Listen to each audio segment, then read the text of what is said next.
John Maxwell says, if you're not learning, if you're not growing, you are dying. So even though you may be at the pinnacle, at the CEO of owner of a large organization, if you don't know who you are truly, if you don't know what your assignment is, you are not accomplishing what you could have. And for me, reflection of oneself is a form of listening. And so I have an exercise that I teach clients called every conversation is a stage. You're not just public speaking when you're on a stage and the lights are on you and you have a microphone. You're public speaking every time that you are communicating with someone. This is the message I preach. When we know one another and understand one another, we don't judge as much as we used to. When you give away your resources, your value, people don't value it unless they have a skin in the game. Can you give some of the organizations and CEOs watching this who want some of the helpful tips that they can learn on how to be better and more effective communicators? What would some of your tips, advice be? The message for them. Welcome to the Seeding Greatness podcast. I'm your host, Darryll Stinson. Man, if I let you know how honored I am in this moment, I'll probably start crying. I have my new friend here, Joseph Amanfu. I probably butchered his name 7 times. He'll never correct me because he's just so sincere. But let me read his official bio to you, and then I'm going to tell you a couple of personal things about him. Number one, he relocated from Ghana with his family to the U.S. in 1982. Including his work in Ghana, he spent over 40 years in the IT industry with 25 years in project management.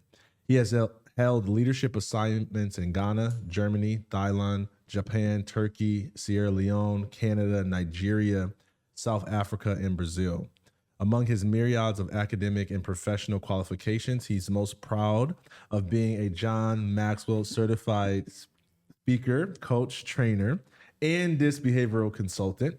He is the founder and president, listen to this, y'all, of Seed Word Communications, LLC, assisting senior leaders with improving their results through better communication. So we have to talk about that.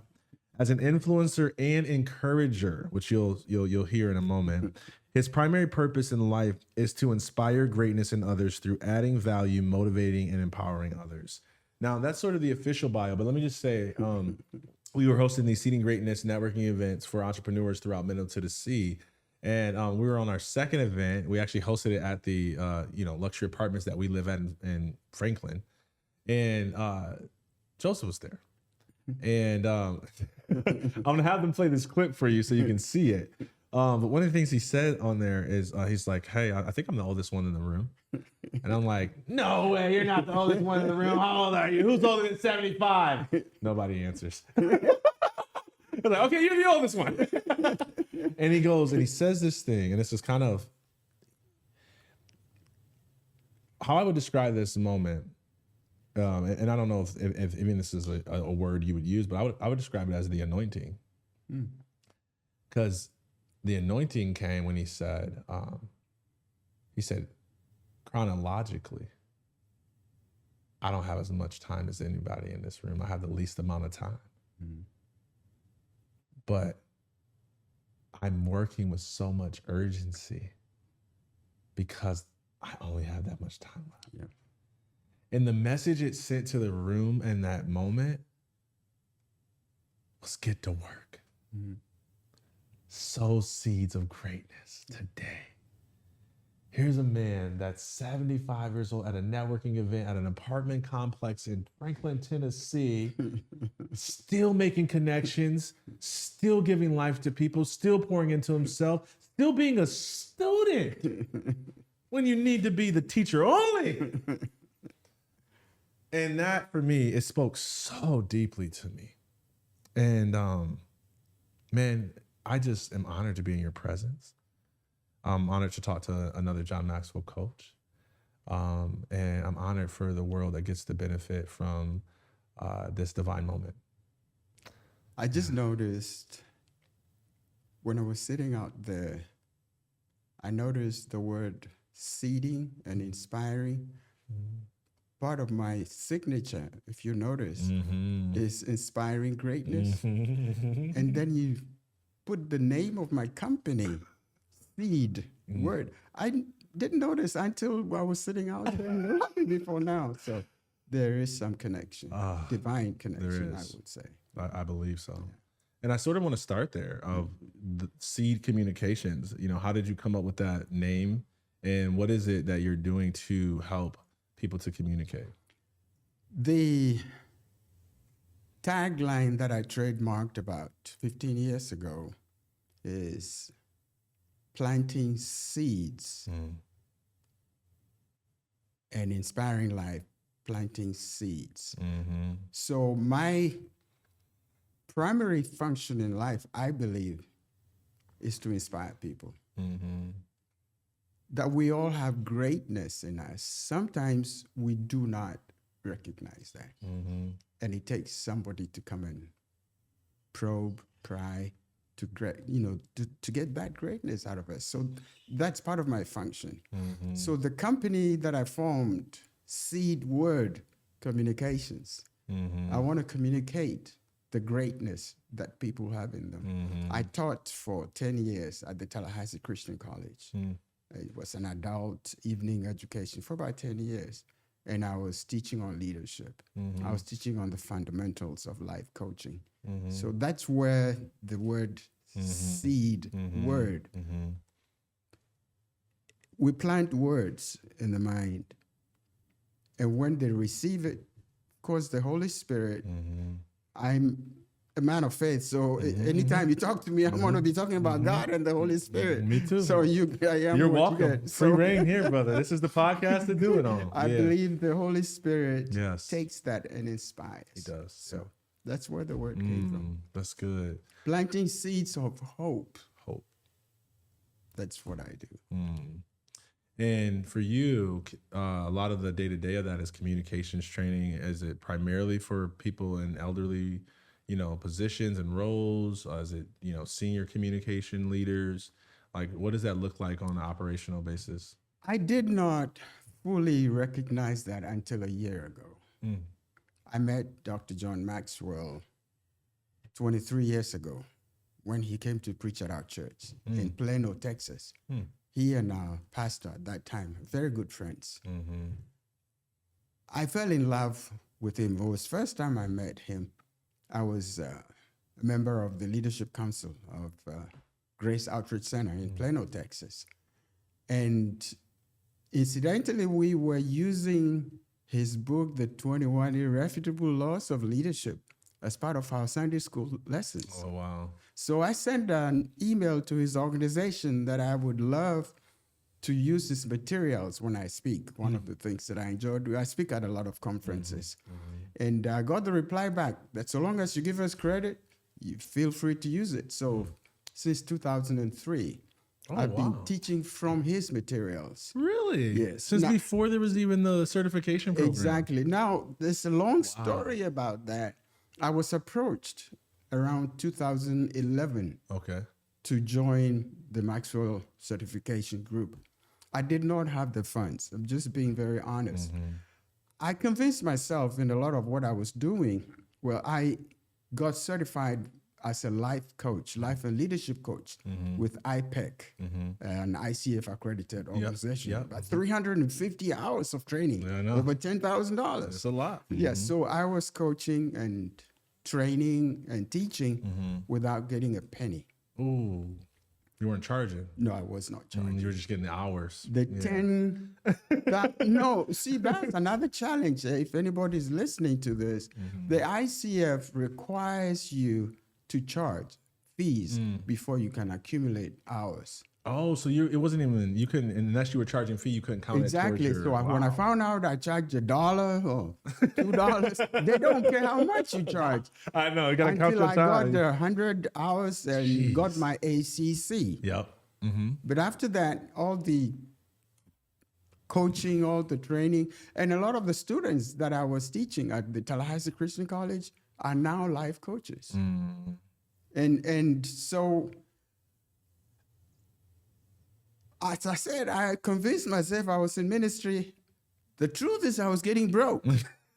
I couldn't put bread on the table until I joined Maxwell in 2024. I did not have the funds. Wow. They were running a special in December 2024 that you pay only $1,000 down payment and then you go on a payment plan. I followed John even to South Africa when he came to speak. I was at his conference in Johannesburg. Wow. At Sandton, just outside of Johannesburg. Okay. So that's how much I've loved the man. I did not have the money to join his certification. So when this special was being run in December 2024, you want to know the truth? Yeah, My do. children will hate me when I tell you all the truth, but that's who I am. I tell the truth. I went and borrowed $1,000 Oh, wow. and paid the down payment Wow. and then started on a Wow. payment plan. Wow. When I got to IMC in 2025 in March, you know the process. You have to be fully paid off before you go to IMC. Yep. So I was not going to IMC. Oh, you weren't fully paid off. I had invited two of my close friends, one from Canada, one from New York, and they joined the Maxwell team. The friend from New York paid everything off right up. And then when he found out I was not going to IMC, he said, Dr. Jordan, no way. I will give you a loan to pay the balance. Wow. He paid the balance. So I went to certification in March. Jeez. Yeah. So you asked me about communication.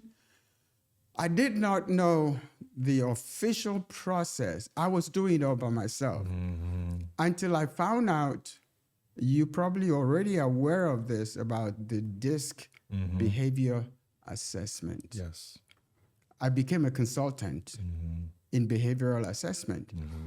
And the tool that I have understood so far about DISC is it's not just putting labels on people. Personality assessments say you're ID or I or C, so what? That's not the main point. The main point is to know your communication style and the communication style of your teammates or family members. Yes. So when I go to companies now, this is the message I preach. When we know one another and understand one another, we don't judge as much as we used to. And so I'm going around now in project management organizations and speaking to them about communication. When I know the way you want to be talked to, I want to speak your language. Yes. There's better collaboration, there's better teamwork. So that's a result that I'm bringing to companies and to even families. You asked a quick question and I went off. No, you're good. No, this is perfect. This is I didn't know communication. that. That's all I hear is the hand of God over the whole story, getting you to where you need to be. Yes, sir. And so you went through the certification process. You miraculously, God provided for you to be there. People saw something in you. Expenses paid trip. Yep. You're certified. What has life looked like since? Well, the main reason, just to be honest again, that I joined, I'd been dreaming about joining the Maxwell team, is his credibility. I love the man. He says, you borrow my credibility, borrow my belief. I wanted his name behind what I do. I've been doing it for 15, 20 years. And so, very interesting thing, when I went to IMC, during the introductory, the opening ceremony, the speaker was just going around the room interviewing people, and he picked me and asked me about my story. And I told him exactly the same thing about how, the brother who paid for me, the brother was sitting, I was in tears. People were in tears. And so it has transformed me over a year. And also, if anybody's watching or listening to this and they hear about John Maxwell, one of the biggest mistakes I made, I was like a kid in a candy store. You know about it. Every week we have multiple training calls. You know what they call me, how I introduce myself? Super excited Joseph. Yeah. Most people who attend those calls and Zooms know me as super excited Joseph. Okay. Because the resources on the platform are so huge. I know, You know yeah. about this. Uh-huh. It's overwhelming. I know. I want to do this. Oh, no, I want to do this. Oh, no, I want to be a trainer. Yeah, no, yeah. I want to be a speaker. Yeah. Until recently, when Chris Robinson is the one who pushed me, says, you got to focus on one lane Yeah. until you become an expert. Yeah. So I decided to focus on the behavior assessment using DISC. That's where all the stories coming together. The change is making, for me, I am focused now. The secret, though, still I have not yet charged a penny after a whole year of certification. That's going to change. I have submitted some proposals now, and people are beginning to show interest. Yeah, there they go. So now it's time to pay up, Yes, baby. sir. Yes, sir. No, what I learned, though, is when you give away your resources, your value, people don't value it unless they have a skin in the game. I mean, I am People now don't pay learning unless they that. pay attention. People who pay attention. Yeah, 100%. I am just now honestly learning that. I'll be 78 in 2 months. And like you mentioned initially, I believe God has put something inside of me that needs to come out. Yes. I have an assignment. Yes. And you referenced what I said at the first event. I don't have a lot of time left. I believe I'm going to live to be really old. My mom passed away last year at 98. I challenge her that I'm going to outlive her. But when you look at the chronology, the physical, I'm 78. How much more time do I have? Like you have a lot more time when you look at the age gap. So I'm in a hurry. I want to do something to leave an impact in this What is it that you want to do? What do you feel like your assignment is in this chapter? Help organizations and individuals just to know one another. Why does that matter to you? Oh, because it changes everything. Companies are not paying for us to come in and just do behavior assessment or personality assessment to show people's, styles and character. No. Companies want results. So I want to help companies to get results through learning communication. And the DISC, you're again aware of this. There are so many DISC assessments out there in different organizations. The Maxwell DISC profile assessment is the only one that has been vetted by an academic institution. I didn't know that. Yes, about the accuracy of it. I didn't know that. And so I am very proud to take that to organizations. Oh, I love that. Can you give some of the organizations and CEOs watching this who want some of the helpful tips that they can learn on how to be better and more effective communicators? What would some of your tips, advice be for them? They got to know themselves. And why is that important in communication? You got to know yourself to grow yourself. If you know yourself, and our mentor, yours and mine, John Maxwell says, if you're not learning, if you're not growing, you are dying. So even though you may be at the pinnacle, the CEO of owner of a large organization, if you don't know who you are truly, if you don't know what your assignment is, you are not accomplishing what you could have otherwise. And so the message for them, I'm not selling assessments, but I'm bringing value for them to rediscover who they are, how they are wired. We don't put people in a box and say, this is who you are. When we expose them to the DISC behavior assessment, they get to know themselves. They get to, a lot of folks say, oh, now I understand why Darryll didn't like me talking to him that way. They understand one another's language. The CEOs understand their vice presidents, their team members, the organization, and within departments, they know one another. If you communicate better, you collaborate better, you get better results. That's all I'm about at this point. Oh, I love that. I love it because it creates a need for people to also have a reflection process in their communication. And I think when people hear communicate, how do I become a better communicator? They think about what do I say? And they don't think about how do I listen? Exactly. And for me, reflection of oneself is a form of listening. And so I have an exercise that I teach clients called every conversation is a stage. And essentially, and I learned this from a professor that essentially, said, Darryll, you're not just public speaking when you're on a stage and the lights are on you and you have a microphone. You're public speaking every time that you are communicating with someone. Right. And so if you start to realize that how you do anything is how you do everything, and you see that your challenges to communicate with your spouse often mirror your challenges to communicate with your team, then you can start to correct the common denominator in both environments, which is you.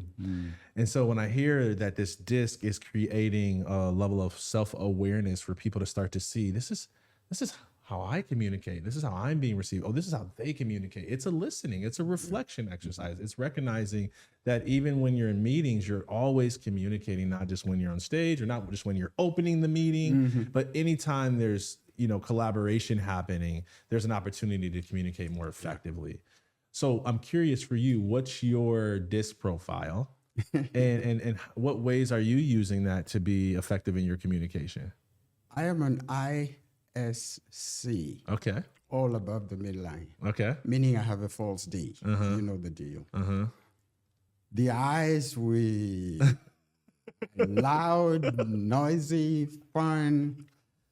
My whole purpose on a team is to have fun. My purpose in life is to have fun. And so if I belong to a team, I bring a little more relaxed atmosphere. I am an S also.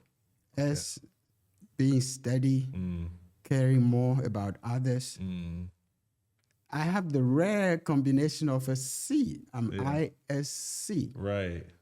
And so it's depending on the situation and the circumstance, those strengths come up. Yeah. And so it depends on the environment. And I'm really surprised that this word communication keeps coming up. I didn't think through this before, this chat here. Communication, that's my company's name, Seedword Communications. And you're asking about communication. I'm talking about John Maxwell's DISC and, learning how to communicate. The book that he's written. Everyone communicates, few connect. So that's the whole purpose. And I'm just realizing that as we talk now, that's what we are trying to do. That's what I'm trying to do. Help people to connect. Oh, that's so good. There's something else that I noticed in just looking you up that I wanted to talk to you about, which is these tennis lessons that you do for free. You offer free tennis lessons for youth. Talk about what that looks like and why you choose to do that. So in 2005, I lived in Florida, Tallahassee, Florida at that time. So I just went to the pastor and said, I would like to form a tennis club for children in the church. And several parents said, okay, we'll give it a try. So I pulled together about 12 kids from the age 4, 5, 6. And we started rehearsing tennis. I just love tennis. I played tennis in college. And I still play tennis. So when in Florida, you don't have to be certified to be a coach. It was not required. Okay. So for about 10 years, I was training these kids and we're just having fun. Just, trying to plant the seed of the love for tennis in them. When I came to Nashville, I moved back to Nashville about 4 years ago, I had to go through USTA certification before being recognized. And I was certified as a coach, a youth junior coach. Yeah. And again, it's just part of me to give back to society. I have not charged a penny in all of the training, tennis coaching that I did in Florida, nor here. So it's just something that I love. I like to be active. Yeah. Yeah. I had surgery couple of years ago, so I'm not as active. But I tennis is just my love. That's the only thing that I watch constantly on TV. It's tennis. The majors and I learn a lot. That's the one thing I don't watch on TV. Oh my word! You're missing half your life. Yeah, I'm serious. At least I like that it's an active sport. Like I don't like baseball. Baseball is slow. Sorry, baseball. It's just like it's not enough. When your score is just like 3-0 and that's the game, I need like 30 points. If I'm watching you for an hour, you 3 points. Yeah, so, what else did I want to ask you? I want to talk about this. Oh, okay. You gave me this gift because you said it's a custom in Africa and Nigeria. In Ghana. In Ghana. I'm from Ghana. Yeah. And to give a gift when you're invited into a room. You gave me this gift. It's called The Other Image of Africa, a More Balanced View. Why is this a special gift? So if I ask you this question, I know you're an honest man. So okay, I'll be honest. I will be honest. When you hear the word Africa, yep, what's the first thing that comes to your mind? Struggle? Well, two things, because I've done enough. So I go, distortion is kind of my first thing I think of. I think of like suffering, hunger, and then I think of royalty, kinghood, kingdom. Yeah. So those are the two things I think of. Yeah. I got inspired in 2008 when I was working in South Africa. I worked for Hewlett Packard, and they sent me to different countries when their clients had issues. So I was sent to South Africa in 2006. There was some issue with one of the HP's clients over there. And actually, HP, this is public information, so I can share it freely. The company, Vodacom, was actually ready to throw HP out of the door. Our computer systems had some issues. They are like the AT&Ts and the Verizons here. When the executives in the country can't make phone calls, it is serious. So they sent me, HP sent me there to go figure it out. Virtually said, Dr. Joe, go fix it. So I brought engineers, architects from so many places, and that's a long story. I'm just going to cut it short. We fixed it. The customer, the client, wouldn't let me go, so I ended up being there for 3 years. One of my daughters sent me, I was telling you about this book, where the inspiration came from, sent me an email that one of her friends who came to visit South Africa sent them some photographs. Only she would know who I'm talking about, but I've never shared this openly, even with her. I got so angry because when tourists come to Africa, you know where they go? They go to the safaris, they go to Soweto, they go to Kruger, where, things that don't exist here, and they take pictures. And so when that email was sent to about 15 people in America, my daughter forwarded that email to me. She didn't know what I was going to do with it. I got so upset. So I replied all. Don't send an email.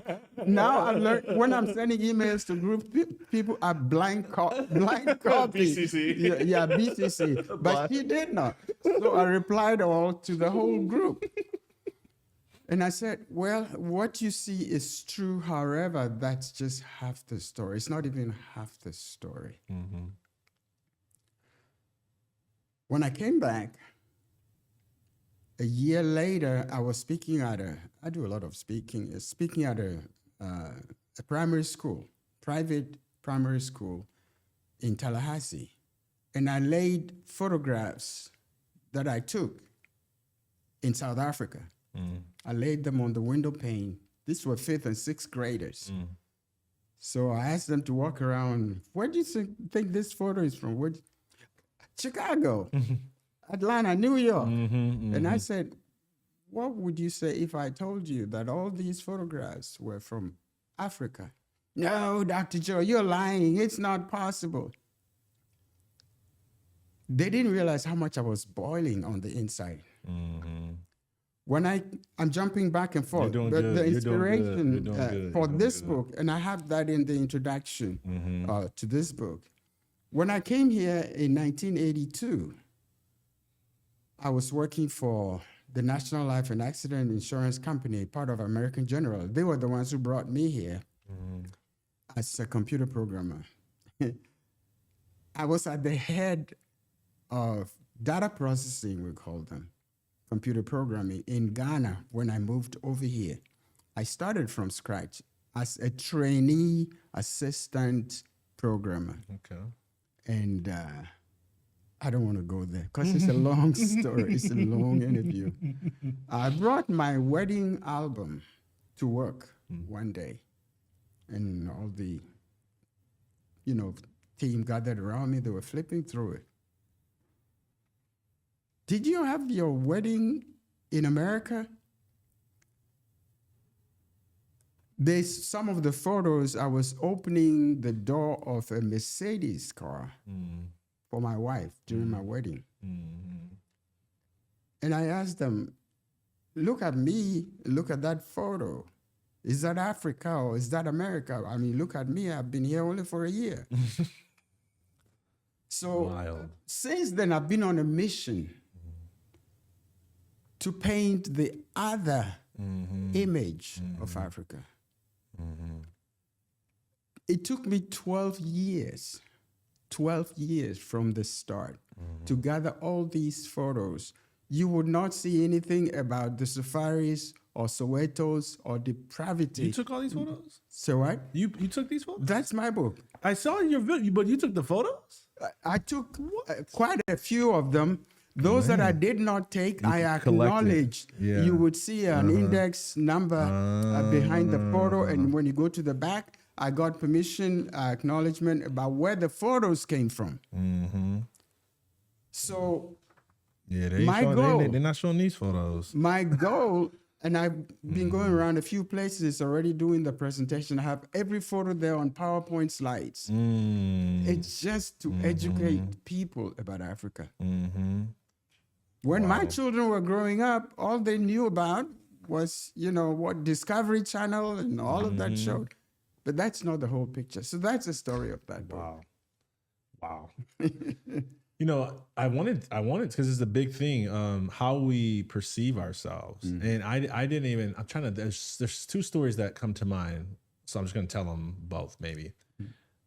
The first one is, I got this gap in my teeth. Okay.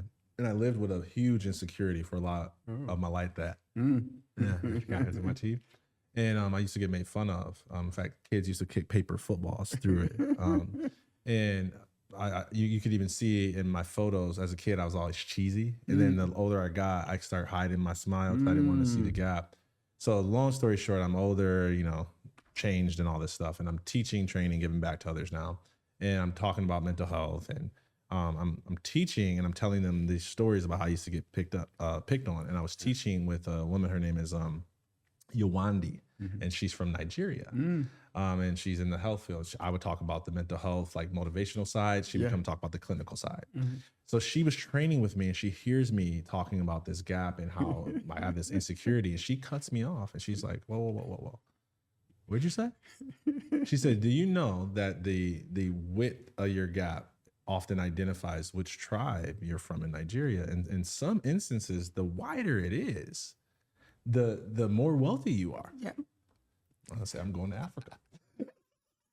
I was going to cut you off when you started talking about your gap. You're going to say the same thing. It's pride. It's pride.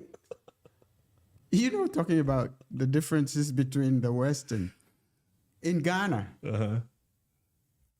the larger you are, actually in most of Africa, the larger you are, the more respect you get.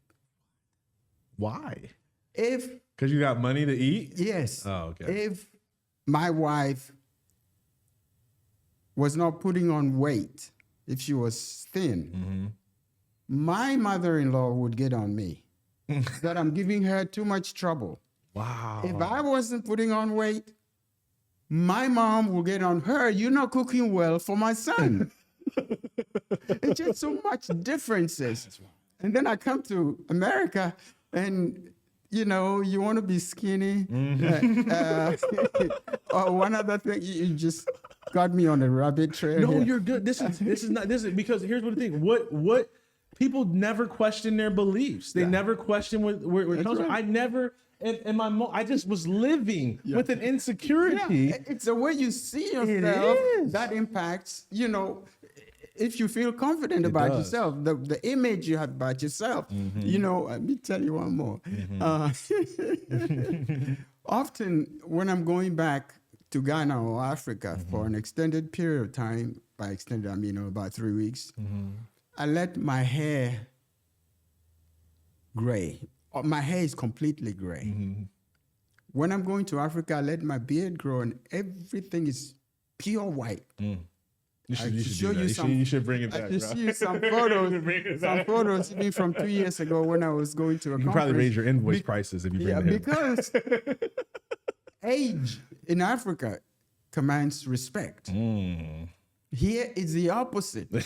And being in the IT field, engineers, programmers think I'm too old because of my age. Wow. Even though I am still keeping up, I'm reading. Right. So Running laps around the I put hair color on my head when I'm here. Really? Yeah. That's That's a secret. Oh my God. I mean, so much different. It's the way you're raised, the way you are. bothers me. Your question started from the way you see yourself. It does. It's So here's the second one I'll give you, right? You know Eric Thomas, Dr. Eric Thomas. You know I've him? heard the name. I don't know him personally. Anyways, Yeah. so we're in Mexico at Next Level Speakers Mastermind, and I was talking to him, just getting some advice. And I was just help a brother out. How do I make what you make in speaking? And he was telling me some stuff with the charge. I can't really remember how we got on this, but this is what he said to me, because he was trying to get me to do what God's calling me to do, charge higher fees, live the calling. And he said this thing to me, and I'm like, man, but I don't know, man, people really pay that? Is that this? And he said, I have a trouble kind of believing that, man. He said, so what you telling me is that you've been brainwashed. And when he said that, I mean, it was as if I'm like, my whole body just got still. Because I had never thought about it like that. Like I listen to this. I thought that thought was my own thought. You see me? You see what I'm saying? Yeah. That thought was not my own thought. That thought was something that had came through, something I seen that I believed and adopted as my own thought. And in that moment, he was like, so what you telling me you've been brainwashed? And I just saw it like, no, this is not my belief. I have been brainwashed. Yeah. I can charge that. In fact, I should raise it up more, And so when I hear, this mission, one of the missions is to restore the pure image back. To me, it is communication as well. It's the communication that's happening in the heads of people who think that is what this is. And for people like me who think that, because I told you there's two things that come up in my mind. Image number one is suffering, struggle, nothingness, even my own blackness. I think about slavery, and I'm like, that is not where my lineage did not begin with slavery. That's right. But people in America think that's where their lineage began. It's like we're African American, so therefore, Harriet Tubman's like the beginning. Don't get me started. Oh God! No, please start. Please, before I start, because this is the type of stuff that kept me broke. Oh, I'm gonna get emotional. This is the type of stuff that got my friends killed. Yeah. This is the type of stuff. It was a lie in their head that they believed was true. Yeah. So it's a really big deal, the conversations that we're having with ourselves and how we perceive ourselves. It is. Some of my friends now, when I start on this line, think I'm being political, I'm being racist. No, I'm just trying to help my people. I'm trying to help my children to get a better image of themselves. That's all I'm trying to do. Man. Yeah. Talking about charging, one of the things that I'm learning from John Maxwell's organization, finally learning, is that I'm worth what I do. I told you I've done a lot of conference speaking. The only last time that I was paid to speak to a regional project management conference in Canada was about 10 years ago for 1 hour. 10 years ago, $2,500. I did not ask for that. They offered it. So when I look back and I'm learning about Maxwell now, if I was charging $2,500 for a keynote 10 years ago, you better be ready. It's going up now. I am going up. So yeah, and again, it's the internal belief. It is. Yeah. It's all stuff that we've been fed, and what I love about, I mean, and I know John Maxwell teaches the law of exposure as well, is that when you'll always rise to the level that you've been exposed to. That's right. And so, man, you've been, and not just that, but I believe, according to Scripture, that we reap what we sow. Absolutely. We don't always reap where we sow it, but we always reap what we sow. And so, yes. man, you've That's got good. this life of seeding and adding value and charging nothing, combined with just this faithfulness of God. And I just think, man, I don't think I know that because you've got so much seed in the ground, all you got to do is pluck the fruit, man. Amen. Amen. So, man, I'm honored. How can people connect with you if they want to follow you, get a hold of you for training, consulting, mentoring? Yeah, that's part of my challenges right now.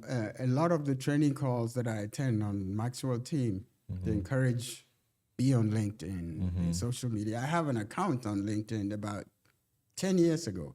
I hardly go there. The only social media I do, I am in love with Facebook. And a lot of my friends don't like that. So I have not learned to use some of the tools and technologies of getting clients. I depend purely on word of mouth. When I was in Tallahassee, I belonged to BNI and the Chamber of Commerce. And all the clients who came to me came from referrals. So you're asking about how people can contact. I do have a website, seedword.com. I have all the contacts and people can read about the testimonials and background over there. That's about all I have. I don't go after. I am learning now to go out there. Somebody says, get out of the house and kiss babies. You know, I'm learning to get out of the house to meet people. So, well, hopefully, you know, we've been able to help you with that with some of our events, just connecting you. And then now, you know, with being on the podcast, because I just think you're an amazing human being. well, thank you. And, you know, one of the things, just your worth, your value. And I had to realize this about my own gift, because in high ticket consulting, it's about value. It's, you know, we're not paying for sessions or hourlies. It's like results. Yes. And one of the things that I know stifles most people's results is the burdens that they carry. It's like you'd be a lot more productive if you release 20 pounds of emotion. And you carry that gift. I mean, you help people to release. You help people to feel seen.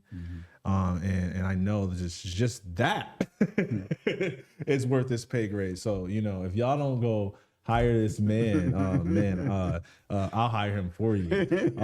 And thank you for pouring. You don't know how much I appreciate this. I appreciate you. When I met you at the apartment last year, and then at the event that you recently held, I told my children about you. Oh, did you? Yes, and I appreciate even the invitation. I told Brittany up front, I think, do you know I have never done a podcast in my life? I didn't know that. This is the first one? This is the first podcast. Let's go, man. I'm serious. And I told your wife, I said, I didn't want to tell you up front, otherwise you might say, oh no, we don't want that guy. So I just decided, I prayed this morning, I said, I'm just going to be myself. You take the conversation wherever it goes. This is my very first podcast. Wait till it's over and let him know what he got himself into.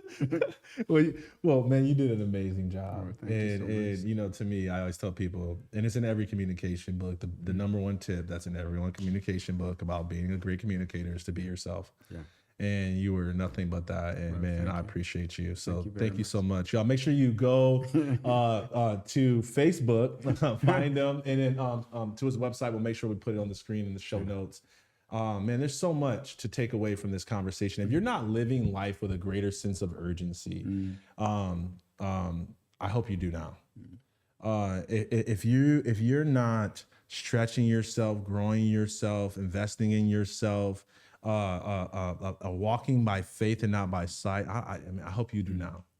And if you're not questioning where your beliefs come from and if your thoughts are your own or intentional or not, then you miss one of the greatest things that we talked about on this episode. So all of that and more, I'd love for you to pick something, one thing that you can implement, something that you can apply to your life. And I would love to hear back from you. How is it impacting your life? And what would you like to hear more of? And then make sure you subscribe, comment, share, all that type of stuff. But most importantly, make sure you give us feedback on what's working for you. We want to start a conversation, not just between us, but between you. So until then, keep seeding greatness.